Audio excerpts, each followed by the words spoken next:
Gente, sejam bem-vindos. Hoje é o dia da independência do Brasil, 7 de setembro de 2024, são 19 horas. Esse é o nosso programa de número 01 do nosso projeto, do Endireitando.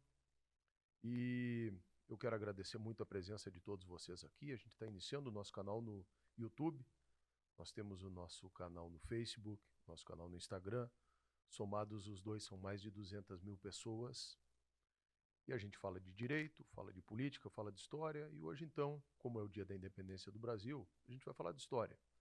A história da independência do nosso país, né? Os antecedentes, a luta pela independência e os capítulos seguintes até a renúncia, a abdicação, na verdade, do trono de Dom Pedro I, quando ele vai embora para Portugal para defender o trono e o reinado da sua filha contra o seu irmão Dom Miguel.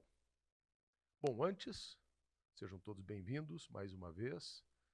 Aqui é o nosso estúdio, programa de número 01. E eu queria convidar vocês a deixarem o like, a convidarem outras pessoas, a compartilharem o nosso canal.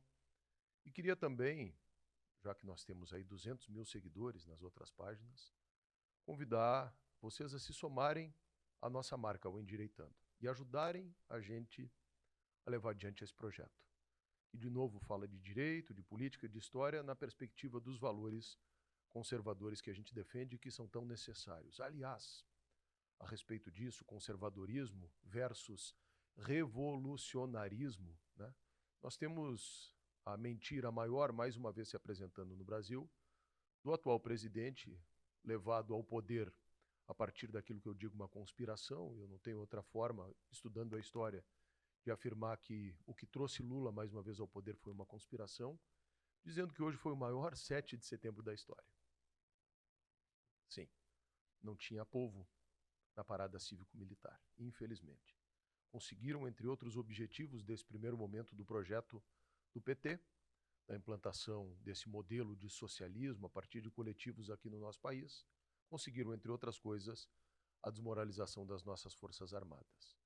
Por outro lado, em São Paulo e em outras cidades no Brasil, mais uma vez, o povo nas ruas, protestando contra a suposta democracia que tem exilados, que tem presos, que tem perseguidos, que tem processos ilegais, que tem políticos caçados, impedidos de concorrer, e por aí vai. Né? Coisas que, estranhamente, não se conjugam com democracia, mas nós estamos vendo aí. Enfim, é uma luta. Né? Não se pode enganar a todos por todo o tempo. É possível enganar a muitos por muito tempo, a alguns por algum tempo, mas não se pode enganar a todos por todo o tempo.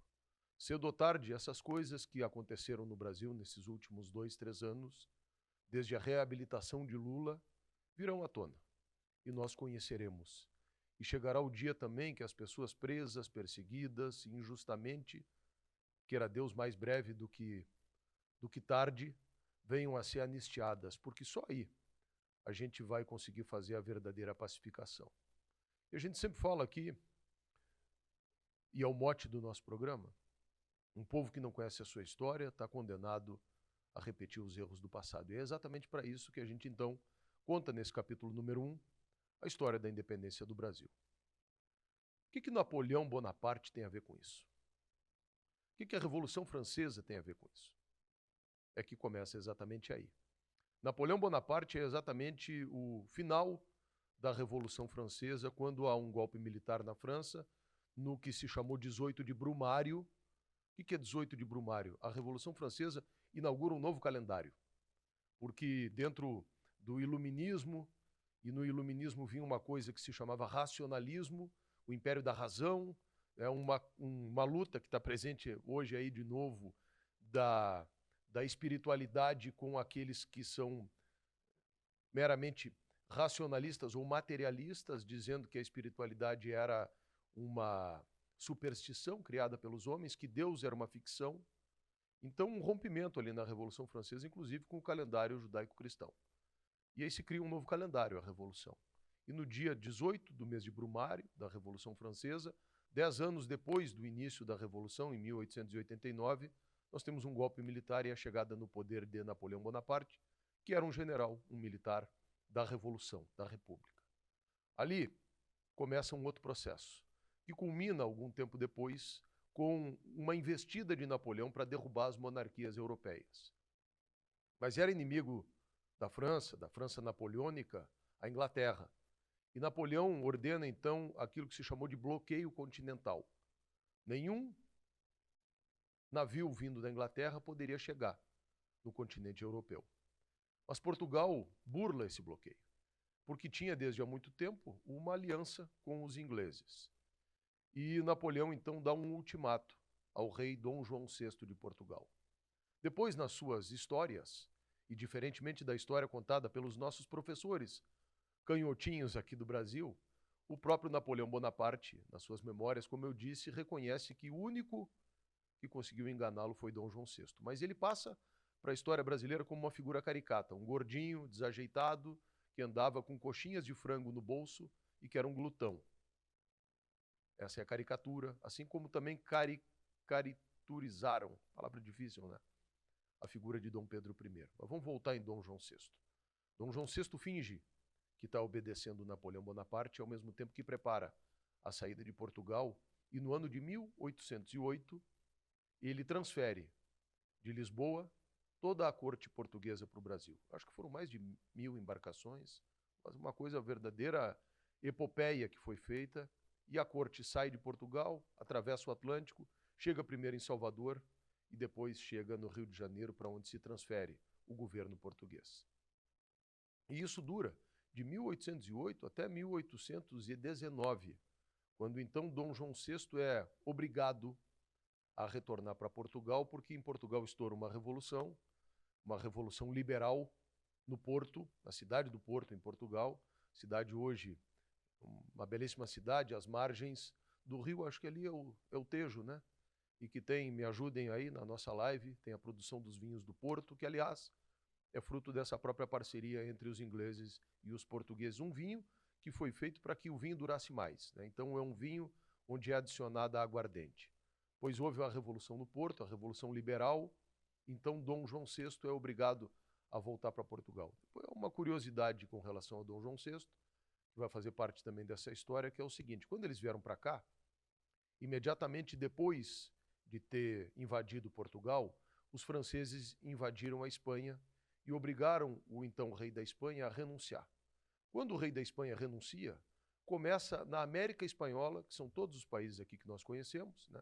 Desde a Venezuela lá em cima, passando pelo Peru, pela Bolívia, pelo Chile, pela Argentina, naquele momento ainda não tinha Uruguai, eram as províncias aqui cisplatinas, né? Começam as guerras de independência, movidos também por esses mesmos ideais que eu falei antes, os ideais republicanos. Começam essas guerras de independência, com Bolívar, Simão Bolívar lá em cima, e aqui embaixo com vários líderes dessas revoluções no Cone Sul da América do Sul. E a Carlota Joaquina, que era a mulher de Dom João VI, era princesa espanhola. Depois se sabe, inclusive, que Carlota Joaquina envenena Dom João VI. Agora, muito recentemente, nós estamos em 2024, houve a exumação do corpo de Dom João VI. Nessa exumação foram feitas análises dos tecidos do corpo de Dom João VI e foram descobertos traços de um veneno que eu acho que é arsênico. Então se descobriu que Carlota Joaquina, aos poucos, envenenava Dom João VI. Uma mulher, né, amorosa, carinhosa, cuidadosa, era Carlota Joaquina. Diz que era uma mulher irascível, de um temperamento muito forte, mas ela reclama. Nesse momento, 1808 eles chegaram aqui, né? 1810, 1811 começam as revoltas para derrubar os vice-reinos da Espanha na América. E ela reclama o território do Uruguai, o vice-reino da Plata, da Banda Oriental, que se chamava, onde hoje é a República Oriental do Uruguai, que estava sendo atacada a partir de revolucionários também, liderados por um ícone da história do Uruguai, que, aliás, nunca viu o Uruguai como é hoje, porque ele acabou se exilando no Paraguai e morrendo exilado, que se chamava José Gervásio Artigas. Vocês já ouviram falar do José Gervásio Artigas? O Artigas organiza e tem um sonho de constituir uma república aqui na parte sul do Cone Sul, que viria de onde é atualmente o território do Uruguai, o território do Rio Grande do Sul, indo a oeste até o outro lado, o Oceano Pacífico. E seria isso, como era o nome? Eu acho que era a Liga dos Povos Livres, alguma coisa nesse sentido, mas vocês podem me ajudar, onde seriam abolidas as questões das propriedades, as questões das hierarquias de classe, embora esse conceito de classe seja um conceito marxista, não faz parte da nossa aulinha de história hoje. Mas, enfim, ele queria índios, escravos, crioulos. Crioulo era a expressão dos americanos nascidos aqui na América, né? Na mistura de todos os povos. Queriam todos esses fossem iguais e que houvesse aqui, portanto, uma república. Só que para que esse projeto acontecesse, tinha que enfrentar o Império do Brasil. E nesse momento, Carlota Joaquina invoca a sua condição de princesa da Espanha, princesa de Espanha, e pede e exige a Dom João VI que organize tropas e que essas tropas, então, derrotem os revoltosos no Uruguai e mantenham o governo do Uruguai sob o comando do vice-rei ou sob o comando dos portugueses subordinados a ela, princesa de Espanha, e também ao Reino de Portugal. E assim é que, então, Dom João VI dá uma ordem para que um general português, que era presidente da província do Rio Grande do Sul, que se chamava Dom Diogo de Souza, organizasse tropas em Porto Alegre, no Rio Grande do Sul, na capital da província, então que se chamava província de São Pedro, organizasse tropas para marchar em direção ao Uruguai. E assim foi feito. Dom Diogo de Souza organiza uma tropa com equipamentos, com gado, para que essa tropa, evidentemente, fosse se alimentando, e sai de Porto Alegre e parte em direção ao Uruguai. Enfrenta um inverno bastante chuvoso, como foi esse ano de 2000, provavelmente não como foi o ano de 2024, que foi excepcional e trágico para nós aqui no Rio Grande do Sul, de onde eu falo, mas foi um inverno muito chuvoso, muito frio, e quando ele anda de Porto Alegre 380 quilômetros, ele para numa localidade ao pé de um morro, de um cerro, que naquela época havia uma tribo ali, onde tinha um cacique que se chamava Ibagé, e daquele acampamento militar se cria um forte, e esse forte se chama Forte da Santa Tecla. Ali muitas pessoas ficam doentes, não têm condição de seguir na marcha, e desse forte nasce uma cidade que hoje se chama Bagé. Dali, Dom Diogo de Souza segue, entra o Uruguai adentro, enfrenta os revoltosos de José Gervásio Artigas, derrota os revoltosos de Artigas, que foge para uma região onde hoje é o centro do Uruguai. Logo em seguida, as tropas se desmobilizam, e vejam como era a vida naquele momento, né, de aventuras e epopeias. Esse Dom Diogo de Souza sai daqui, de presidente da província de São Pedro do Rio Grande do Sul, conquista essa parte do Uruguai, mantém o vice-reino do Uruguai e depois ele é designado governador da província portuguesa de Goa, na Índia. Dom Diogo de Souza. Desmobiliza essa tropa e voltamos aqui para a história do Brasil. Aqui permanece, então, o governo de Dom João VI, até que estoura lá em Portugal essa Revolução Liberal e Dom João VI é obrigado a retornar para Portugal, deixando aqui, no Brasil, com 23 anos, o seu filho, 1820, Dom Pedro I, 23 anos. Dom Pedro I começa a organizar. Bom, nesse período, só voltar um pouquinho, o território do Uruguai, em 1817, numa segunda incursão militar, é anexado ao Brasil. E se cria ali uma província, que se chama Província Cisplatina. Então, durante muito tempo, por 10 anos, até 1827, a atual República Oriental do Uruguai, que não era a República Oriental do Uruguai, era a Banda Oriental do Rio da Prata, aquela parte se transformou num estado brasileiro, na província Cisplatina. E uma curiosidade, inclusive, Dom Pedro caminha para fazer uma Constituição brasileira, a primeira Constituição de 1822, que acabou saindo depois de 1824, e chama para que faça parte dessa Constituição como constituinte alguns representantes de língua castilhana. Entre eles, uma outra figura, um outro expoente, um outro vulto histórico do Uruguai, que se chama Frutuoso Rivera. Vão para o Rio de Janeiro e participam desse esboço de fazer uma Constituição no Brasil.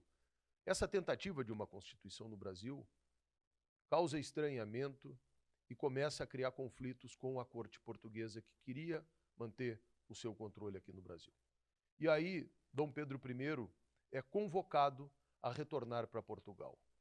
E Dom Pedro I recebe aqui no Brasil, em 1822, no início do ano, recebe um abaixo-assinado dos produtores, vamos chamar assim de produtores rurais do Brasil, para que ele permanecesse aqui. Vamos lembrar o seguinte, o Brasil foi descoberto em 1500. Né? Em 1527, nós já temos os primeiros registros de exploração do primeiro ciclo econômico do nosso país, que foi o ciclo econômico da madeira do pau-brasil. Aliás, há uma história de que esse nome pau-brasil se deve a um comerciante de madeira que teria vindo nas primeiras expedições para o Brasil. Aí entra aquela outra polêmica que a gente aprendeu no colégio, que teriam vindo para cá os degredados e os criminosos. E não é bem assim. Na verdade, em 1490 e 1500, Portugal e Espanha decretaram a expulsão dos judeus que viviam na Península Ibérica. E se nós falarmos em degredados, aí pode ser que sim. Estes judeus tiveram que fugir, foram expulsos, ou tiveram que se converter à força pela Inquisição, e entre estes expulsos vieram judeus para cá, para o Brasil. E na Europa, desde muito tempo, existia entre as populações judaicas a prática da medicina, por um lado, porque eles tinham sido obrigados a isso, porque para as religiões católicas isso era feitiçaria e colocava as pessoas em risco, e algumas outras práticas comerciais, desde sempre, que caracterizou também o povo judaico, entre eles a exploração da madeira. Faziam isso lá no norte da Europa e muito provavelmente vieram pessoas para cá que tinham essa aptidão para o comércio de madeiras. Aliás, aqui na história do Rio Grande do Sul também, né, no primeiro quarto de século do século XX, as famílias judaicas que vieram para cá, muitas delas se caracterizaram pela exploração da madeira também, famílias inclusive que fizeram recursos, fizeram dinheiro e foram muito bem sucedidas exatamente com essa vocação para a exploração da madeira. Pois teria vindo, nesse período, dos ditos degredados, né, que não eram criminosos, eram expulsos pela sua condição, pela intolerância religiosa, pela questão da Inquisição, teria vindo entre eles um comerciante para cá que se chamava Barzilai. E esse Barzilai, então, descobre uma madeira que era muito forte e que tinha uma outra característica, tinha uma coloração vermelha que servia para tingimento. E essa madeira era o pau de Barzilai. Isso é uma das versões, né? Mas eu acho que ela é muito coerente, por isso que eu estou reproduzindo ela aqui com vocês. E o pau de Barzilai, então, se transforma em pau-brasilis, em pau-brasil, e a partir daquele momento, a antiga terra de Veracruz, batizada assim pelos primeiros que haviam chegado aqui na expedição com Dom Pedro Álvares Cabral, na expedição patrocinada pela Ordem de Cristo, que eram os antigos cruzados, que tinham sido expulsos da França, que tinham vindo para Portugal, que tinham sido acolhidos em Portugal, que por sua vez, ao que nos consta, também eram financiados por financistas judeus, os mesmos que haviam também financiado Cristóvão Colombo na sua expedição, saindo lá desde Barcelona e descobrindo a América, chegando pela primeira vez ali onde hoje é a República Dominicana, enfim, né, tinham esses comerciantes também de Veneza, que dizem que eram os financistas dessas explorações e que financiam também um pouco essa questão dos cavaleiros da Ordem de Cristo, dos cruzados, que haviam participado das cruzadas em Israel, que tinham sido,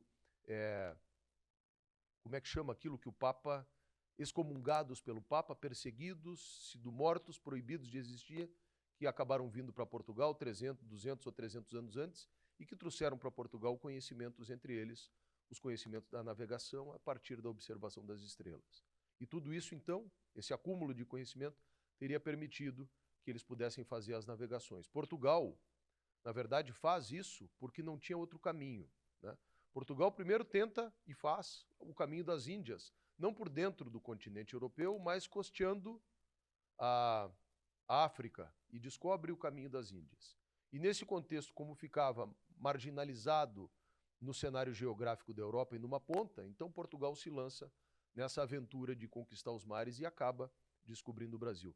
Aí tem outras polêmicas, né? Que na América do Norte os vikings já teriam chegado antes, enfim.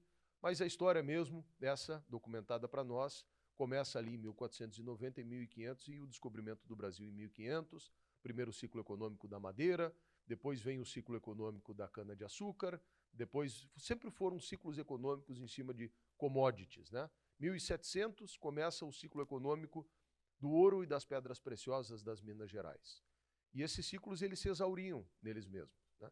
Então a questão da Inconfidência Mineira foi exatamente isso. Portugal vivia de um comércio onde o Brasil era, entre aspas, escravo de Portugal, porque era obrigado a comerciar somente com a capital, a colônia brasileira, só podia comprar as coisas. Portugal era uma espécie de atravessador de tudo que vinha para o Brasil e tudo que saía do Brasil também tinha que passar por Portugal para ser comercializado no restante da Europa. Por isso que houve a invasão holandesa no Nordeste brasileiro, para a exploração do nosso açúcar aqui, porque os holandeses compravam o açúcar brasileiro, refinavam o açúcar brasileiro, e num determinado momento houve um problema em Portugal. Portugal foi dominado por um rei da Espanha, a Espanha era inimiga da Holanda, e aí então ficaram vedados os acessos dos holandeses ao açúcar brasileiro, e os holandeses organizaram uma expedição e conquistaram o Nordeste para poder comercializar o açúcar que era produzido aqui. Então, o terceiro ciclo, 1700, começa o ciclo do minério, o ciclo do ouro, das pedras preciosas, aí que vem a Inconfidência Mineira, aí que vem a expressão o santo do pau oco, porque quando começa a terminar o ouro que era explorado nas Minas Gerais, Portugal estabelece um imposto que se chama o quinto, né? E daí vem o quinto dos infernos, 1/5 de tudo que era produzido tinha que ser entregue para a corte, tinha que ser levado para as casas de fundição, derretido e recebido o símbolo da Casa Real de Portugal. E aí então as pessoas queriam esconder esse ouro. E para esconder esse ouro e para não ter que pagar os impostos, escondiam dentro de santos barrocos. E aí vem a expressão do santo do pau oco. E quando começa a diminuir a produção do ouro brasileiro, Portugal estabelece uma sobretaxa. Toda vez que não se chegasse na determinada cota, se estabelecia a sobretaxa. Essa sobretaxa se chamava derrama. Essa derrama foi o estopim para a Inconfidência Mineira. Mas aí chegamos, então, nessa outra parte que eu estava contando no início da live, né? Napoleão Bonaparte invade a Península Ibérica, a família real vem para cá, a família real se estabelece no Brasil, e a gente pode considerar que é a partir daí que começa, de fato, o desenvolvimento do Brasil. Porque a partir daí também, como retribuição à proteção que os ingleses haviam dado, o Império Português dá uma autorização para que o Brasil possa não mais ser exclusividade de Portugal, mas possa comerciar, negociar com as nações amigas. E as nações amigas, naquele momento, era só a Inglaterra. Então, o Brasil foi inundado de todas as coisas que os ingleses já buscavam e produziam, já desde aquele momento, na Índia, no Extremo Oriente, na China. O Brasil, há registros históricos, naquele momento, então, se enche até de quinquilharias aqui. Pois Dom João VI fica até 1820, quando tem que voltar para Portugal, assume o poder Dom Pedro I. E aí, Dom Pedro é apresentado para uma imperatriz Leopoldina, que era da casa dos Habsburgo, que era de uma grande dinastia europeia. E a bandeira do Brasil, essa outra curiosidade, as pessoas aprendem na escola, né, que o verde é das nossas matas, que o amarelo é do nosso ouro, nada disso. Na verdade, o verde era da família Bragança, o amarelo era dos Habsburgo, da Áustria, do Sacro Império Austro-Húngaro, pegava toda aquela região da Alemanha, do norte da Itália, durante muito tempo. A unificação da Itália, por exemplo, é algo tardio, assim como a unificação da Alemanha, né? E durante bastante tempo, século XVII, século XVIII, houve este grande império, esse reino no centro da Europa, que era dominado por essa casa, pela casa dos Habsburgo. Então vem para cá a imperatriz Leopoldina.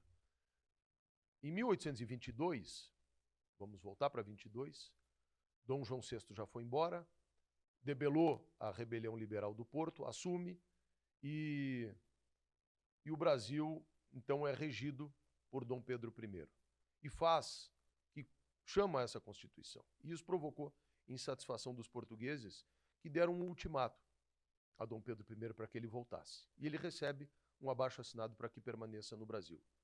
E aí vem aquele célebre Dia do Fico, que foi o dia 9 de janeiro de 1822. Se for para o bem de todos e felicidade geral da nação, diga ao povo que fico. Bom, disso se seguem também várias represálias dos portugueses, chegando ao ponto de que, no mês de agosto, numa viagem para São Paulo, à frente do Brasil, a imperatriz Leopoldina, porque Dom Pedro I havia viajado e deixado a imperatriz Leopoldina, que, aliás, teve um papel fundamental no reconhecimento do Brasil, da independência do Brasil, porque ela, como era de uma família muito importante na Europa, articulou o reconhecimento da independência do Brasil pelas casas reais da Europa. O papel da imperatriz Leopoldina foi extremamente importante, então ela tem um protagonismo na independência do Brasil. Ela manda uma carta, um emissário para Dom Pedro I, que está viajando, para dizer que haviam recebido uma comunicação de Portugal de que rebaixava Dom Pedro I não mais a condição de príncipe regente, mas uma condição de mero governador do Brasil. Dom Pedro I, quando toma ciência daquilo, celebrizado num quadro de um artista que se chama Pedro Américo, e que depois os nossos professores todos, né, na desconstrução do próprio vulto do personagem histórico de Dom Pedro I, se esforçam em desfazer, em desqualificar aquele momento. E tem, inclusive, um livro que, em forma de sátira, que fala a respeito do camareiro de Dom Pedro I, que se chamava Chalaça. Diz que Dom Pedro pernoitou numa casa, comeram algo que não fez muito bem, e no curso daquela viagem em direção a São Paulo, então, estava tendo vários momentos que ele tinha que parar a sua comitiva, a sua caravana, para ir ao banheiro. Numa dessas, ele é alcançado por esse emissário, que traz a correspondência de que ele, então, estava rebaixado da condição de príncipe regente para uma condição de mero governador.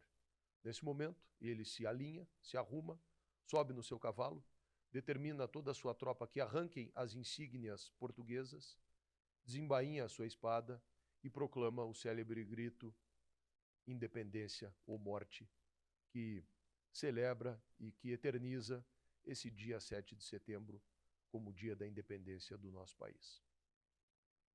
Também existem outros esforços para desconstruir isso, dizendo que ele não estava naquele belo cavalo branco que é retratado no quadro de Pedro Américo, senão que num muar, né, num Lula, ia dizer, não, num burro, né, num burrico. Estava montado num burro. Pode ser que sim, porque, na verdade, as mulas, dentro daquela geografia e daquele terreno da Serra do Mar, em que tinha que ser cruzado, tinha que ser feita a travessia entre o Rio de Janeiro e São Paulo. Vocês imaginem que hoje já é difícil, naquela época, qual não seria essa dificuldade, cruzar a Serra do Mar?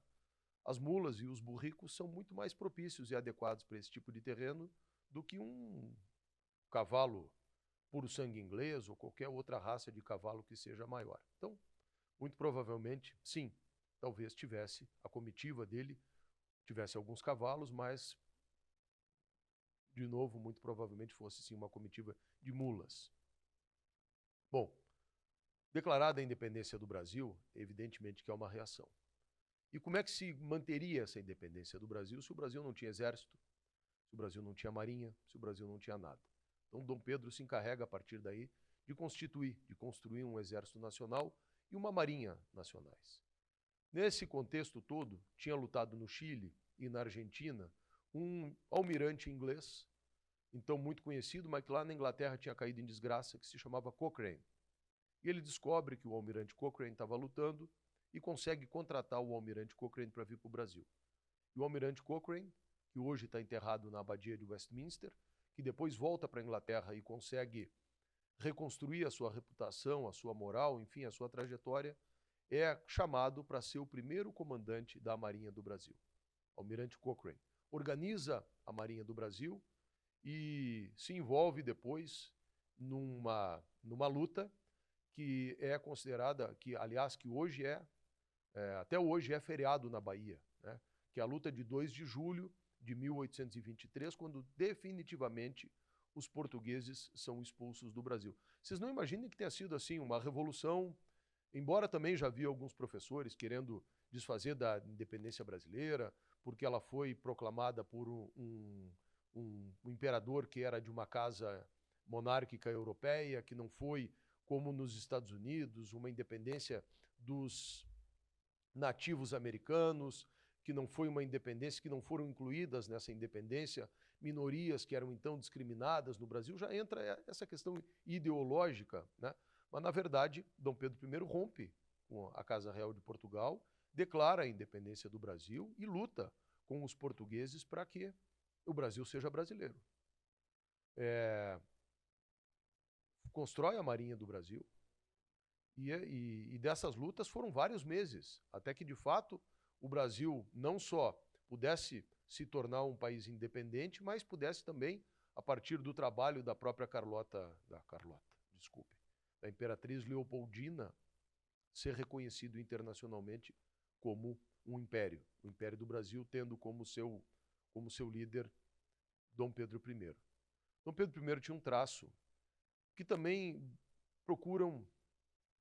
É uma coisa curiosa, eu chego em Lisboa, tem uma praça muito bonita, na capital lusa, Praça do Rossio, que tem um monumento enorme lá em cima, sobre um cavalo, um ícone. Eu digo, quem será aquele? Era o nosso Dom Pedro I, que em Portugal um pouco me vem aqui, acho que é Pedro IV, alguma coisa assim, porque ele, quando abdica o trono do Brasil, é porque o seu irmão Dom Miguel tinha iniciado uma revolução em Portugal que colocava em xeque o trono da sua filha, que era a legítima herdeira, filha de Dom Pedro I, que era a legítima herdeira do trono de Portugal, e colocava em xeque também o avanço das revoluções liberais, né? Que eram aquelas revoluções que tinham vindo desde a Inglaterra, em 1670 e pouco, da Revolução Gloriosa, que modulavam os poderes dos reis. Então, Dom Miguel queria fazer uma espécie de retorno ao absolutismo. E Dom Pedro I vai para lá. Mas, na verdade, a ida de Dom Pedro I é consequência de uma grave crise no Brasil, né? Uma crise política, uma crise com a Igreja por consequência da própria postura. Dom Pedro I tem uma relação amorosa com uma brasileira que se chamou Domitila de Castro, a baronesa de Santos. Mas, mais do que isso, né? Eu já li aí que Dom Pedro I teria deixado mais de 70 filhos. Não sei se isso é verdade ou não. Vocês podem pesquisar a respeito dessa questão, mas ele era bastante, buscar um adjetivo assim, profícuo, pode ser, nessas suas peregrinações ou pendores amorosos, né? E tinha essa relação. Aliás, quando ele contrata o Cochrane para ir para a Bahia, para lutar na Guerra da Independência do Brasil, ele leva no barco a Imperatriz Leopoldina e leva no barco a própria Domitila, a Marquesa de Santos. Ele tem 2 filhas com a Domitila, uma delas, inclusive, depois vai para a Europa, é criada como princesa na Europa e nunca mais viu a mãe. É uma história, não sei se triste ou não, mas é uma história curiosa também, dessa menina que foi tirada da Marquesa de Santos depois da morte depois que Dom Pedro I foi embora, e acaba morrendo muito novo, na verdade, né? Ele enfrenta o seu irmão, ele vai para a Inglaterra, na Inglaterra consegue apoios, com apoios e marinha ele vai para Portugal, em Portugal ele desembarca, ele enfrenta o seu irmão Dom Miguel, ele derrota o seu irmão Dom Miguel e acaba tendo uma febre e morre precocemente. Eu acho que Dom Pedro acabou primeiro, não tinha nem, se eu não estou enganado, e também vocês podem me ajudar, porque às vezes essas informações me faltam, eu acho que ele tinha 37 anos quando ele morreu. Morreu na cidade do Porto. E lá o seu coração está conservado, e aliás, ano passado veio aqui para o Brasil o coração de Dom Pedro I, numa exposição do aniversário, eu acho que da independência do nosso país, né? E é muito triste que a gente não celebre e não cultive essas coisas aqui que a gente precisa cultivar, né? Da nossa história, de como nós nos formamos, né? e qual é o barro que funda o nosso país e os brasileiros.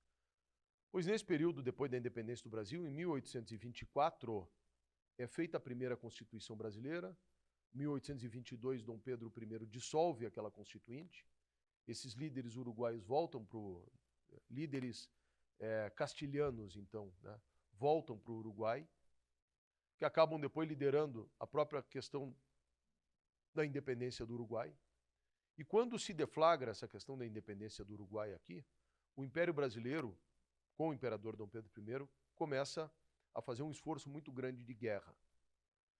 Esse problema dele com mulheres, a questão do esforço de guerra aqui no Cone Sul, a questão de uma derrota aqui no Cone Sul, que foi a derrota da Batalha do Passo do Rosário, que eu acredito que foi em 1827, e depois em 1828, através de uma mediação da Inglaterra, é criada a República Oriental do Uruguai. Aquele constituinte, José Gervásio Artigas, que tinha vindo para o Brasil, representando a província cisplatina, se transforma em um dos líderes, junto com Lavageira e os 33 orientales, dessa insurgência e desse levante. Na verdade, eles queriam, naquele momento, anexar o Uruguai à Argentina, né? E o Uruguai anexado à Argentina seria um perigo para o Brasil, e aí entra a mediação dos ingleses para fazer com que o Uruguai fosse criado, porque era interesse dos próprios ingleses, isso, a comerciar com o Uruguai, e que o Uruguai fosse uma espécie de entreposto também. Então, com a mediação dos ingleses, em 1828, é criado o Uruguai. E tudo isso pesa na conta de Dom Pedro I. Então, a perda do Uruguai, a crise econômica que adveio a partir dos recursos que tiveram que ser utilizados para financiar a guerra, que lá para o Rio de Janeiro, para a Bahia, para o Nordeste brasileiro, estava muito longe para eles e não interessava, mas a própria questão da moral de ter perdido aquele território, juntamente com a crise com a igreja, a partir do relacionamento dele com a Domitila de Castro, a partir da postura de Dom Pedro I de não se submeter a esse comando da igreja ou à influência do clero, tudo isso contribuiu, além da tentativa de Dom Miguel lá em Portugal, para que ele abdicasse ao trono em 1829 e que fosse embora para Portugal. E aí termina esse período de Dom Pedro I. Entramos no período regencial. O período regencial foram alguns anos em que o Brasil era governado por uma regência trina. Eram três, um pouquinho inspirado lá na questão da República Romana, né? Sempre existiam Cássio, Crasso, Pompeu e eu acho que e César, né? Depois teve Marco Antônio, mas enfim, das regências trinas aqui no Brasil. Foi o período regencial, e nesse período regencial, que foi entre a abdicação de Dom Pedro I e a assunção ao trono com 14 anos de Dom Pedro II, nós tivemos uma série de levantes e de insurgências no Brasil, que foram pacificadas por aquele que hoje é o patrono do Exército Brasileiro, Duque de Caxias. Entre elas, a própria Revolução Farroupilha aqui no Rio Grande do Sul, de 1835 a 1845. Mas isso, enfim, já é uma outra história. Eu acho que nós temos uma dívida, o Brasil, muito grande com Dom Pedro I. E uma consciência que a gente precisa adquirir, de que nós não valorizamos os nossos, ou valorizamos de forma errada, os nossos grandes vultos e os nossos expoentes. E como eu disse no início, um povo que não conhece a sua história está condenado a repetir os erros do passado. Com a proclamação da República, em 1889, nós tivemos a criação de novos ícones e novos vultos no panteão histórico da nossa pátria. Inclusive para que apagassem muitas páginas do Império e para que se reconstruísse, a partir desses vultos, novas páginas da história republicana. E eu acho que nesse contexto, na primeira metade do século XX, e mais recentemente agora, a partir dessa questão da ideologização do ensino, especialmente depois da década de 50 e 60, nós começamos a desconstruir esses vultos, esses homens e a importância que eles tiveram na história do nosso país. Eu ia esquecendo que a Imperatriz Leopoldina acaba morrendo, jovem. Depois Dom Pedro I tem uma segunda mulher, Amélia, que dizem que quando chegou aqui, ela era tão jovem e tão bonita que ele, a primeira vez que viu para ela, que olhou para ela, desmaiou. Mas isso, quem sabe, seja assunto para uma outra live. Eu quero agradecer muito a vocês. Fica aqui uma aulinha de história. Fica aqui o nosso sentimento de patriotismo, o nosso amor pelo Brasil, o desejo de que a gente supere esse momento difícil, de manipulações, de narrativas. Para mim, sempre olhando sob essa perspectiva histórica, talvez um dos mais graves que a gente já viveu na nossa história. Porque acho que pela primeira vez, desde que uma ideologia alienígena começa a caminhar pelo mundo e que chega aqui com os primeiros imigrantes italianos que eram anarquistas na década de 20 do século passado, é a primeira vez que o sonho de Antônio Gramsci, presidente do Partido Comunista Italiano, começa a se concretizar, com aquilo que Gramsci preconizou como hegemonia. Os discípulos, os apóstolos do marxismo, tomaram conta da escola, da universidade e, a partir daí, das instituições brasileiras. E hoje, nós temos uma aliança daquele antigo patrimonialismo que vem com a corte portuguesa para cá e que foi mudando dos senhores do comércio para os grandes estamentos do serviço público brasileiro. Uma aliança desse patrimonialismo que se apropriou do Estado com o marxismo que veio das universidades. E nós estamos vivendo aqui, não, desculpem, uma democracia, mas a gente vive uma semi-ditadura. Ainda não é uma ditadura completa, porque não tem caminhão descendo soldados na rua, colocando as pessoas nas paredes. Porém, opinião no nosso Brasil de 2024, dependendo de quem a dá, não pode mais. Certas coisas, dependendo da posição política de quem diz, são crimes. Em nome do amor, em nome da democracia. Eu acho que, olhando para isso, eu espero que não seja necessário, num futuro, quem sabe não muito distante, que algum outro brasileiro tenha que desembainhar uma espada para gritar novamente independência ou morte.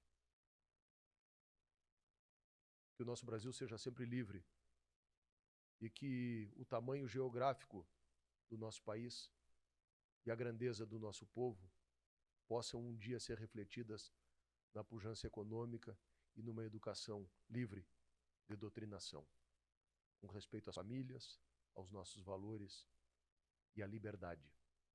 Liberdade. Parabéns ao Brasil, parabéns brasileiros, nesse dia 7 de setembro, dia da independência. Eu sou Walter Nagelstein, esse é o Endireitando.